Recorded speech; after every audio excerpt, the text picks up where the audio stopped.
Greetings. We are in junior English, and our objective for the hour now is to work with the great American poet Frost and one of his most important works, The Death of the Hired Man. I'm on page 903 to begin with. We're going to actually start at 2b now in our annotations. That is to say, the rhetorical part of poetry, not what is said, but how it's said. Notice we're looking at the literary analysis in here. Right away, we want to point out this is a poem that we will label narrative poetry. Narrative poetry. Go ahead quickly and jot down the 4 bullet points that are provided for you there on page 903. Do it quickly. Narrative poetry, dialogue, plot, characterization, and setting. And make sure you can define each one of those very quickly. Let's go.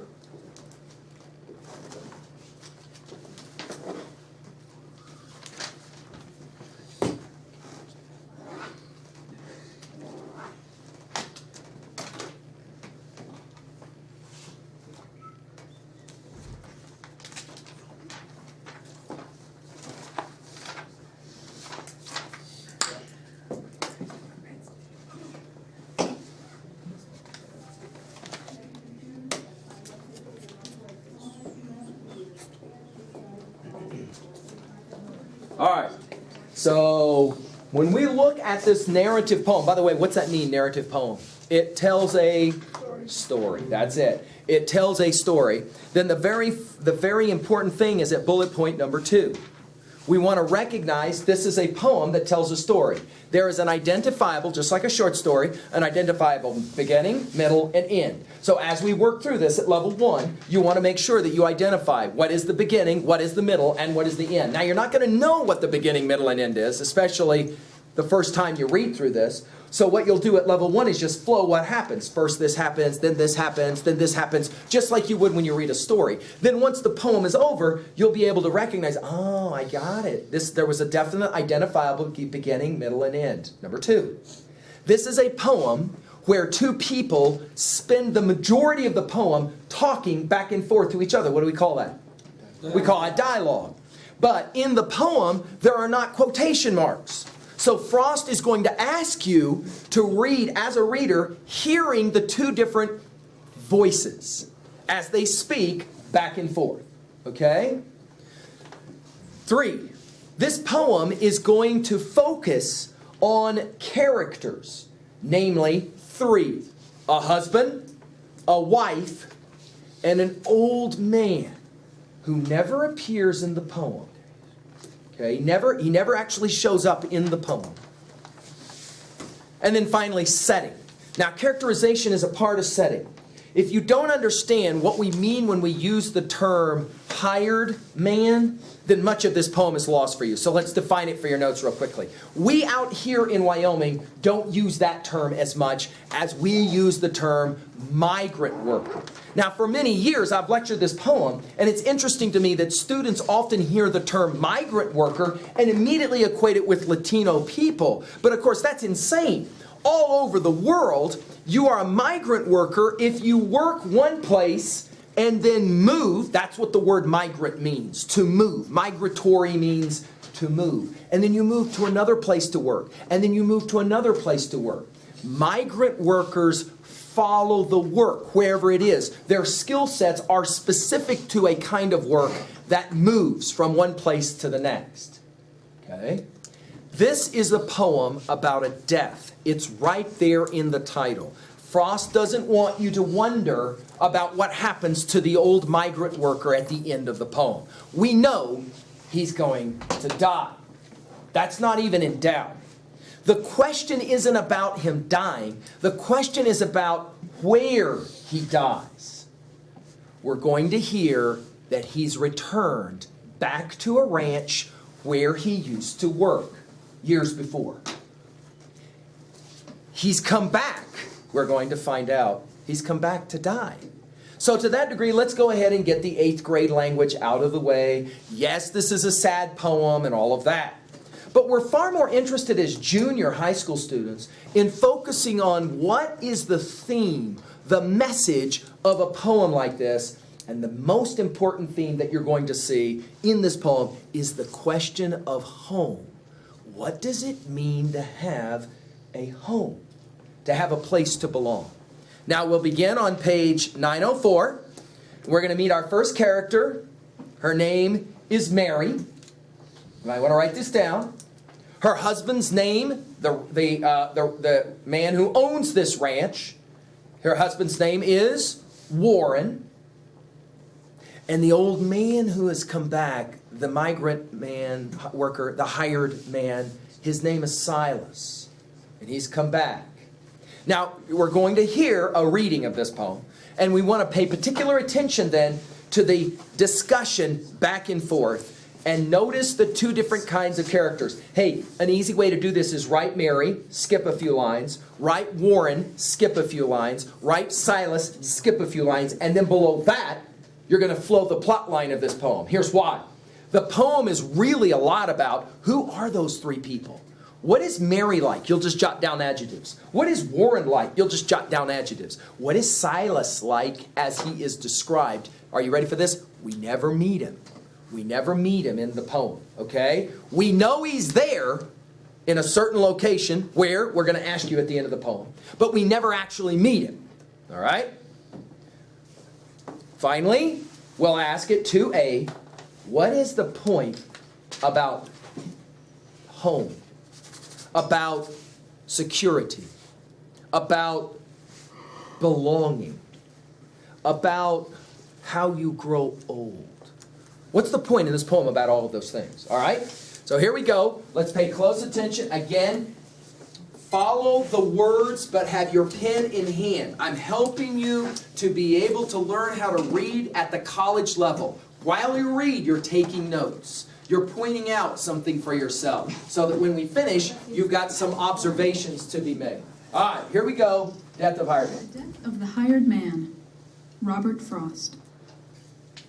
How do you define home?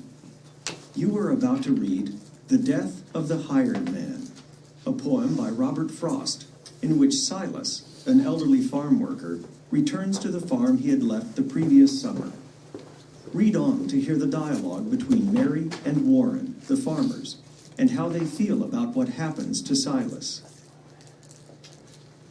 Mary sat musing on the lamp flame at the table, waiting for Warren. When she heard his step, she ran on tiptoe down the darkened passage to meet him in the doorway with the news and put him on his guard. Silas is back. She pushed him outward with her through the door and shut it after her. Be kind, she said. She took the market things from Warren's arms and set them on the porch, then drew him down to sit beside her on the wooden steps. When was I ever anything but kind to him? But I'll not have the fellow back, he said. I told him so last haying, didn't I? If he left then, I said, that ended it. What good is he? Who else will harbor him at his age for the little he can do? What help he is, there's no depending on. Off he goes, always when I need him most. He thinks he ought to earn a little pay, enough at least to buy tobacco with, so he won't have to beg and be beholden. All right, I say. I can't afford to pay any fixed wages, though I wish I could. Someone else can. Then someone else will have to. I shouldn't mind his bettering himself if that was what it was. You can be certain, when he begins like that, there's someone at him trying to coax him off with pocket money in haying time when any help is scarce. In winter, he comes back to us. I'm done. Shh, not so loud, he'll hear you, Mary said. I want him to, he'll have to soon or late. He's worn out. He's asleep beside the stove. When I came up from Rose, I found him here, huddled against the barn door, fast asleep. A miserable sight, and frightening, too. You needn't smile. I didn't recognize him. I wasn't looking for him. And he's changed. Wait till you see. Where did you say he'd been? He didn't say. I dragged him to the house and gave him tea and tried to make him smoke. I tried to make him talk about his travels. Nothing would do. He just kept nodding off. What did he say? Did he say anything? But little. Anything? Mary, confess he said he'd come to ditch the meadow for me. Warren. But did he? I just want to know. Of course he did. What would you have him say? Surely you wouldn't grudge the poor old man some humble way to save his self-respect. He added, if you really care to know, he meant to clear the upper pasture, too. That sounds like something you've heard before? Warren, I wish you could have heard the way he jumbled everything. I stopped to look 2 or 3 times. He made me feel so queer, to see if he was talking in his sleep. He ran on Harold Wilson. You remember, the boy you had in hang 4 years since. He's finished school and teaching in his college. Silas declares you'll have to get him back. He says they two will make a team for work. Between them, they will lay this farm as smooth. The way he mixed that in with other things. He thinks young Wilson a likely lad, though daft on education. You know how they fought all through July under the blazing sun, Silas up on the cart to build the load, Harold along beside to pitch it on. Yes, I took care to keep well out of earshot. Well, those days trouble Silas like a dream. You wouldn't think they would. How such things linger. Harold's young college boy's assurance piqued him. After so many years, he still keeps finding good arguments he sees he might have used. I sympathize. I know just how it feels to think of the right thing to say too late. Harold's associated in his mind with Latin. He asked me what I thought of Harold saying he studied Latin, like the violin, because he liked it. That an argument. He said he couldn't make the boy believe he could find water with a hazel prong, which showed how much good school had ever done him. He wanted to go over that. But most of all, he thinks if he could have had another chance to teach him how to build a load of hay. I know that's Silas's one accomplishment. He bundles every forkful in its place, and tags and numbers it for future reference, so he can find and easily dislodge it in the unloading. Silas does that well. He takes it out in bunches like big birds' nests. You never see him standing on the hay he's trying to lift, straining to lift himself. He thinks if he could teach him that, he'd be some good perhaps to someone in the world. He hates to see a boy the fool of books.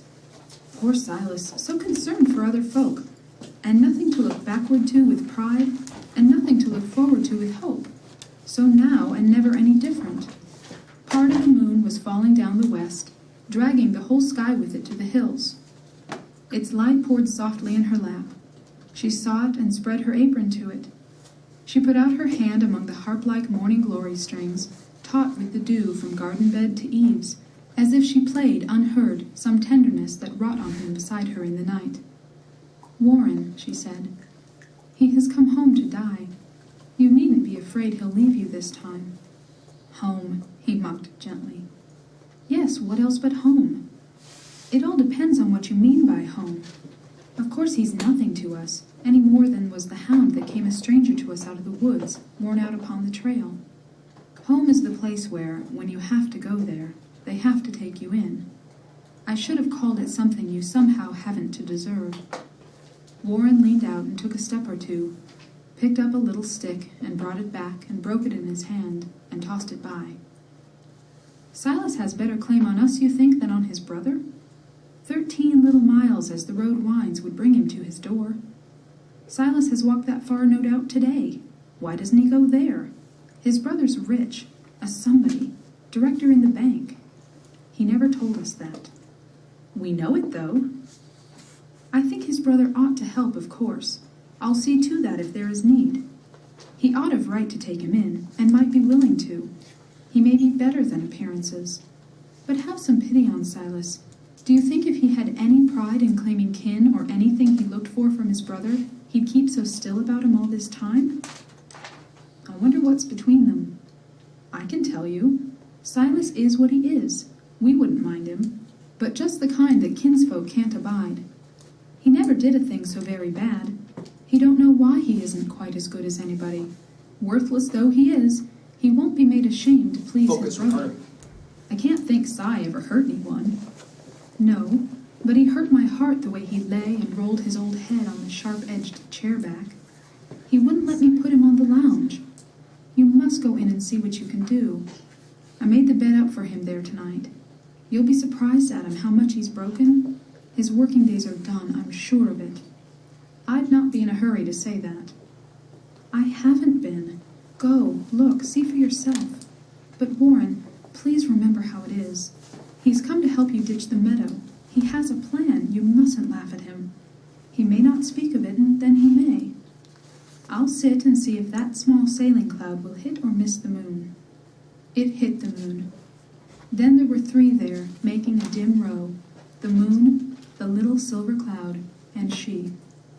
Warren returned, too soon it seemed to her, slipped to her side, caught up her hand, and waited. "Warren?" she questioned. "Dead," was all he answered. All right, so now let's go to this poem. Let's exegete. And as we work through this poem, let's ask ourselves the questions we began with. Namely, this is a narrative poem, which means it tells a little story, no doubt, tells a little story. 2, this is a poem that is driven by a dialogue between a husband and a wife about a third party. 3, we will find ourselves understanding better descriptions of characters by paying attention to what's being said. And finally, there's some interesting questions that this poem raises about what it means to have a home, like to belong to something. Okay. Now, obviously, this poem raises one of the more disturbing questions about what does it mean to deal with older people, people who are what we call geriatrics, aged. What's the best way to deal with those kinds of people as they get old and as they prepare to die? What is the most humane way? Of course, made even more difficult if they are, as in the case of our gentleman Silas, if they are homeless, right? They don't have a place. All right, let's begin, first of all, by pointing out our two major speakers, Mary and what's his name? Warren. Let's jot down in your notes a couple of things about Mary. What do you want to say about Mary? She's very kind-hearted. She is kind-hearted, isn't she? She knows why Silas has come back, right? She will tell Warren halfway through the conversation, he's come back why? He's come back to die. He's not back for more work, right? Warren is, what's Warren like? Stubborn. Warren is an interesting cat, isn't he? At first he'll come across as being really hard, right? Kind of stubborn. How do you know, though, that Warren has a soft side? He did kind of like him. Him who? Let's go to the third character. Who is Silas? Jot down in your notes, what is Silas like? We know that now he's old. Hard-working. He spent his whole life haying. And for any of us that ever worked in hay fields, we know this can be extremely difficult work, especially because he was haying before the advent of the technology that allowed for the hay to be collected into bales, wire to be. He did it all with pitchforks and the like. It took a lot of skill sets to be able to do that. Warren is an old man who has worked hard all of his life, and now he is dying. He's dying. He's ready to leave. Question: why does he come to the ranch of Warren and Mary?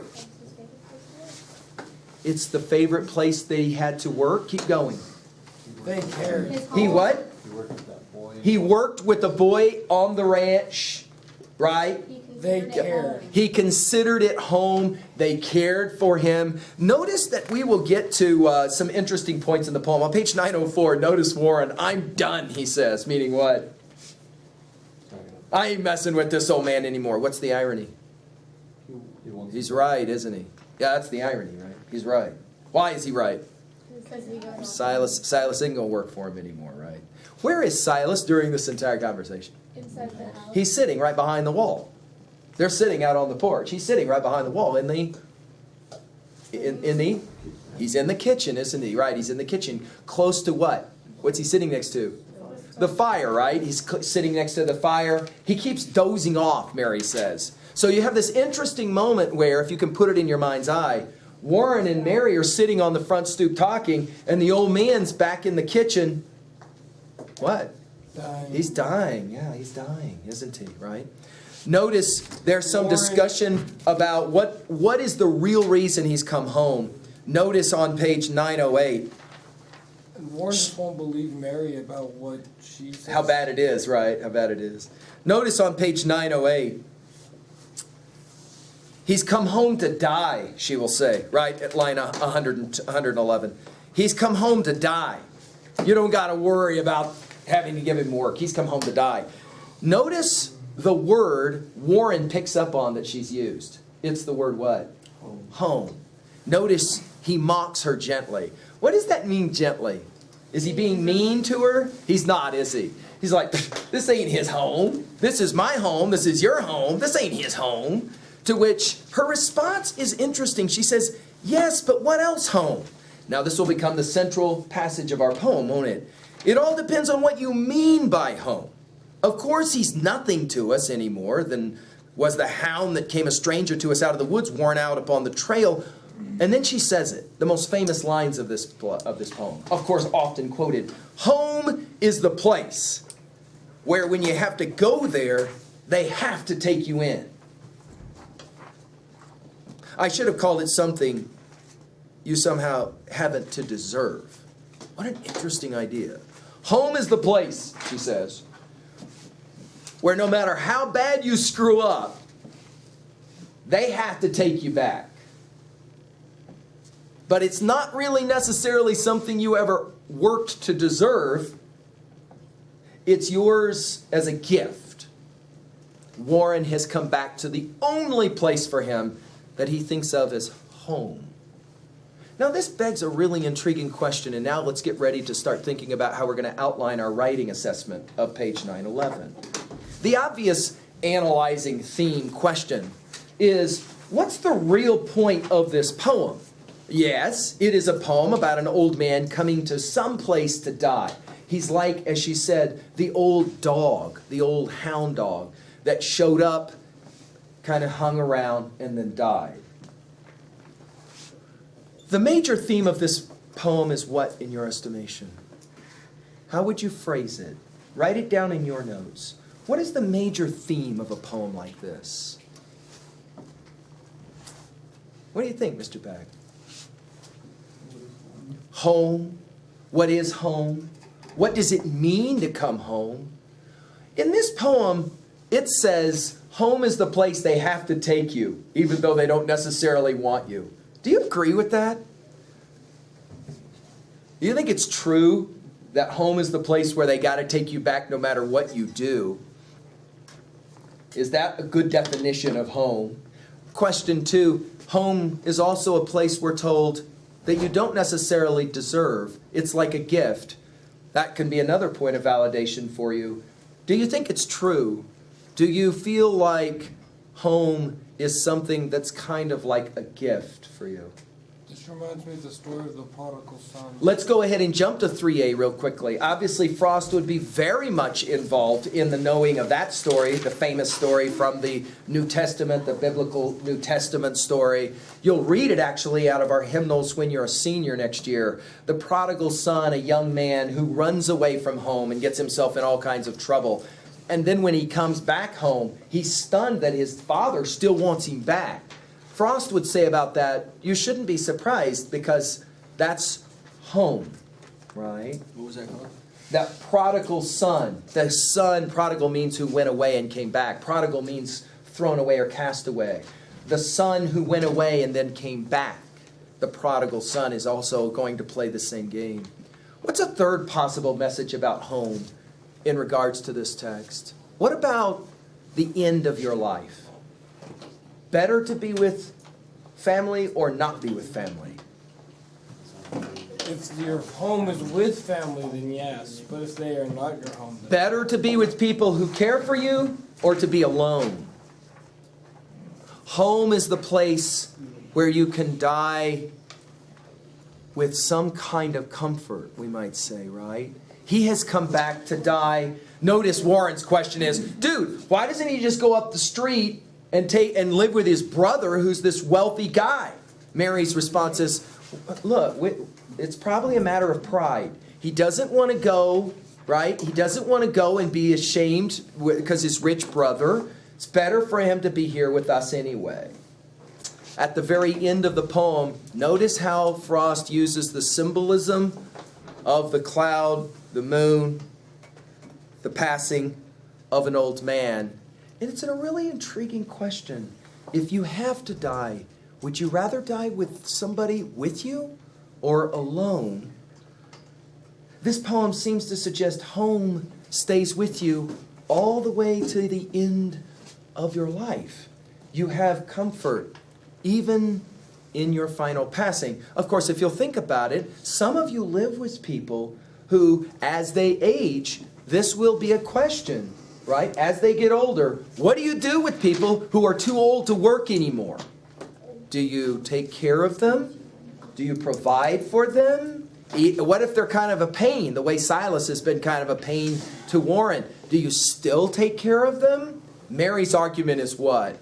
You bet you do. You bet you do, because it's the right thing to do. It's the loving thing to do. Warren, of course, notices the one who gets up and goes checks on Silas, not Mary. How come? Why do you think Frost has Warren go and check and not Mary? Because she already knows, she already cares. She knows, doesn't she, right? She understands.